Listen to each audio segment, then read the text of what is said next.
Hey guys, gue Aryo dan gue mau ngomongin gadget atau piece of tech yang gue punya udah lama banget, jam terbangnya udah banyak, dan udah pernah rusak pula. Nah, ini adalah Samsung The Frame. Let's go!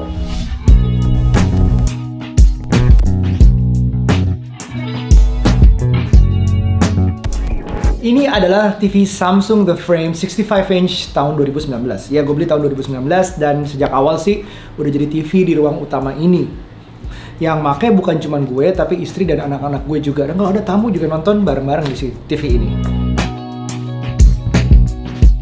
Dasar pemilihan dari TV ini ya simple, sederhana, adalah estetika. Oke, gue taruh di ruang tengah rumah gue ini, dimana orang yang gue kenal itu semua pasti masuk rumah ini melalui ruangan ini. Pasti lihat. Ini adalah living room dan dining room rumah gue, jantung dari rumah gue. Banyak banget kegiatan di sini. So, secara estetik, The Frame yang terbaik. Frame yang justru tebal di mana TV-TV lainnya itu berusaha makin tipis. Ini malah cocok banget dalam prinsip desain The Frame yang mau layaknya TV ini adalah bagian dari furniture, yaitu lukisan. Ngeblend nyaman dengan furniture bertemakan kayu di rumah gue. Kayak TV table ini dengan tembok putih di belakangnya. Cocok dengan warna frame yang gue pilih ini. Iya, ada warna lain, kalian bisa pilih. Coba cek di websitenya Samsung. Oh ya, untuk pemasangan gue saranin nggak dilakuin sendiri ya. Biar teknisi Samsung aja, jadi biar sempurna masangnya, nggak susah, nggak ribet, tapi pas banget gitu. Nah, sesuai dengan namanya frame, yang artinya bingkai. Jadi bagian dari furniture yang gue maksud adalah yaitu ditempel di tembok adalah lukisan dan bingkainya. Atau foto dan bingkainya. Oleh karena itu, The Frame juga bisa berfungsi sebagai lukisan. Seperti ini adalah hasil foto. Ya mungkin tetap akan beda dengan menggunakan lukisan yang benar-benar mahal yang ada di luar sana ya. Tapi ini digital, jadi lu bisa ganti-ganti. Hari ini bisa Picasso, besok bisa Da Vinci, besok bisa you name it lah. Mulai dari lukisan-lukisan terkenal tadi, terus juga lukisan kita sendiri. Cie, seniman. Atau foto-foto kita bisa aja. Dan ini bisa jadikan slideshow. Yes, foto keluarga yang diambil oleh fotografer ternama di foto studio itu bisa dipajang dengan cantik di sini.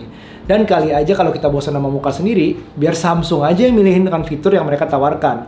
Ada subscription based art gallery. Well, gue sih nggak subs ya. Pilihan gue jatuh di antara beberapa gambar yang ada di sini aja yang terbawa dari kita beli TV-nya. Itu udah happy banget. Tapi kalau kalian mau explore, banyak di art gallery-nya. Nah, pasti jadi mikir, kalau nyala terus gitu, boros listrik nggak sih? Gini, jujur gue sih nggak begitu mempedulikan hal itu. Tapi demi konten ini gue coba cari tahu ya. Klaim Samsung sih cuma lower dari nyala full tentunya. Karena teknisnya akan tergantung dari settingan kita juga. Jadi nggak ada persisnya berapa persen. Secara intensitas cahaya, terus dibuat slideshow apa enggak, terus gambar yang dipilih apa, itu juga ngaruh. Misalnya lebih banyak hitamnya, itu akan lebih banyak hemat biaya. Karena keterangan cahaya yang dipakai itu berbeda gitu. Nah, kalau kalian mau yakin sendiri hematnya kayak gimana, ya bisa diturunin intensitas cahayanya sendiri secara manual. Atau ya matikan layarnya, tahan tombol powernya. Which is what I'm doing right night. Jadi kalau udah malam, udah semuanya selesai, kita nggak akan ada tamu lagi, nggak akan dipakai lagi TV-nya, kita matiin secara full. Bukan ditinggalkan dalam keadaan seperti The Frame ini sekarang. So, the looks, the design, the feel, best TV ever. Mungkin saingannya bahkan saudaranya sendiri, yaitu yang Serif.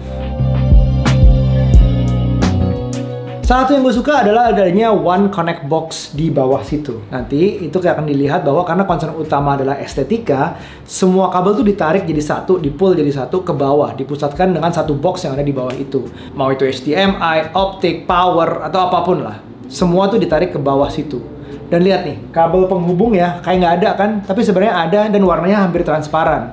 Well, kecuali tembok lo mungkin hitam akan lebih kelihatan ya. Tapi ini kan karena putih, it's seamless. Oke, secara pemakaian, harus gue akuin ada TV yang lebih baik memang. The Frame menggunakan Tizen OS. Enak sih, semuanya smooth, responsif, cepet banget, tampilannya menarik, UI UX, perfect lah. Ya gue suka, enak sih. Dan kebanyakan aplikasi yang gue pakai, yang gue butuh, itu ada Netflix, Video, Prime, terus juga HBO Go, YouTube, Spotify. Dan gue suka bahkan ya, enak sih, ada Apple TV-nya langsung.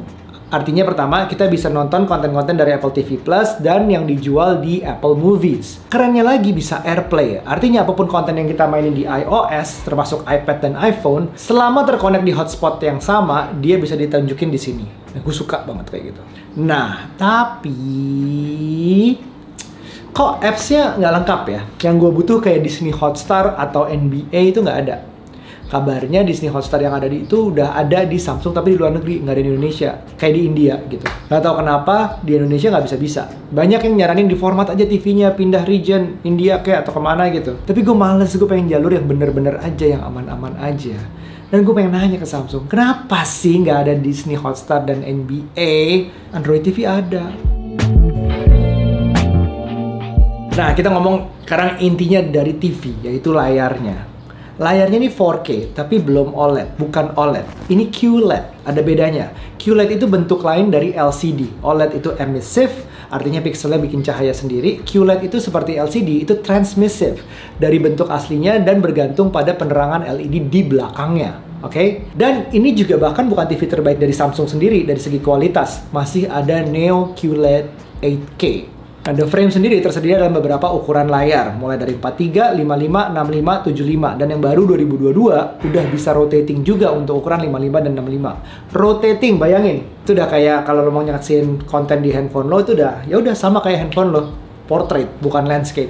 Wow, TV segede gini rotating. Tapi kalau gue sih kayaknya rotating itu nggak akan kepake ya, kayak The Zero itu loh. Gue mungkin belum kepake ya. Jadi kalau kita memilih tentu berdasarkan ukuran ruangan juga. Jangan kegedean untuk ruangan kecil, jangan kekecilan untuk ruangan yang gede. Jadi 65 nih menurut gue pas lah. Kalau gue punya ruangan lebih gede, gue akan lari ke 75. Dan nggak usah mikirin rotatingnya dulu lah. Setidaknya itu pembenaran gue ya. Karena nggak punya uang aja sih beli yang baru. Nah, generasi baru 2022, yang baru itu lebih keren kenapa juga bukan cuma rotatingnya, karena layarnya bisa anti-reflection dan dia udah matte display. Jadi, feel-nya itu makin dekat lagi ke lukisan, nggak ada reflection. Ini masih 2019, masih kelihatan reflection-nya. Nah, tadi di awal video gue udah bilang, dia tuh udah sempat rusak sekitar 2 tahun lalu. Nah, kalau nggak percaya, lihat nih Instagram gue. Rusak gara-gara asisten rumah tangga lagi main sama anak gue. Pecah, Pak, Bu. Mau nangis nggak sih? Tapi kerennya Samsung ya, emang dasar perusahaan segede gini nggak main-main kalau urusan service centernya. Jadi proses benerinnya waktu itu tuh cepat banget. Dalam 2 hari, selama spare partnya masih kebetulan tersedia, waktu itu benerinnya tuh di rumah gue. Mereka datang ke rumah gue, diganti layarnya, dibawa semuanya, dan dalam waktu 30 menit. Dan gue ngeliatin semuanya, itu nggak sampai 30 menit. Shocking emang ngeliat bener, oh dalamnya gitu, oh benerinnya bisa secepat itu. Udah gitu doang, keren banget. Dan nah, TV-nya juga sedikit agak harganya tinggi ya. Dan benerinnya pun juga mahal. Tuh 5 apa 6 juta tuh untuk layar yang 65 inch ini. Memang sih 5-6 juta kita bisa beli TV merek lain. Tapi kenapa gue nggak ganti? Karena nggak ada TV se-estetik ini. Susah emang kalau udah cocok sama desainnya ya. Kalau udah cinta gitu. Kebanyakan dari waktu kita, TV ini pun bahkan nggak ditonton. Anggap aja kalau kita nonton mungkin 3-5 jam sehari kali combine. I don't know. Itu kira-kira segitu lah ya. Jadi kebanyakan waktunya itu sebenarnya adalah sebagai ini tadi, lukisan. Well, I love my house. I wanna give the most for it. Jadi, yep, ini bias banget. Sangat subjektif. Irasional bahkan. Percaya nggak percaya, review ini nggak dibayar. Bahkan TV ini dan benerinnya kemarin, gue bayar sendiri. Gue nggak akan rekomendin ini kalau kalian concern utamanya adalah budget. Tentu tidak. Tapi kalau kalian kayak gue nyari TV yang paling cakep, paling bikin lo senang ngelihatnya dalam keadaan mati pun, atau standby pun, paling bangga ditunjukin ke tamu-tamu yang datang, entah lo ajakin nonton apa enggak. Ya ini sih. So there you go. This TV is not for everyone. Nggak ada tempat tengah untuk TV ini.